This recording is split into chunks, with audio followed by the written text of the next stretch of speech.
Reporting for the InterMountain Christian News, I'm Dr. Anthony Harper here in the James Brady press room of the White House. To date, after the press meeting today, our Christian media outlet has not been called on to ask very crucial questions. And I had such an important question to ask in light of the Israel Prime Minister Benjamin Netanyahu being here at the White House to meet with President Trump. My question involves the Abraham Accords and the expansion of that, how that will be impacted by Saudi Arabia's demand for a Palestinian state in order to participate in the Abraham Accords. But further on that is about what Saudi Arabia expects for the location of that Palestinian state. Previously, in the Trump administration, promoted with Jared Kushner, was the plan for a Palestinian state in the heartland of Israel.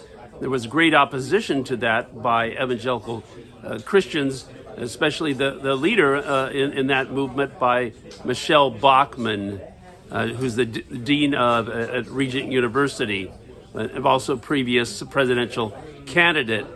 But to follow up about that issue, about the location of what Saudi Arabia expects for the Palestinian state, is what President Trump's response is to evangelical Christians and Orthodox Jews that are in opposition to a Palestinian state in the heartland in Israel. There is actually a Jewish scripture of Joel 3:2 that warns of the division of the land, of scattering his people.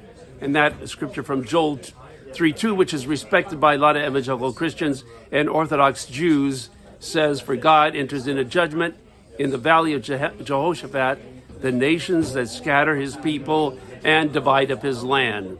So I'm waiting on a response from Press Secretary Caroline Leavitt about President Trump's interaction with Prime Minister Netanyahu about the Abraham Accords and dealing with Saudi Arabia's demand for a Palestinian state, and what that will look like, and his response to our evangelical Christian and Orthodox Jewish audience.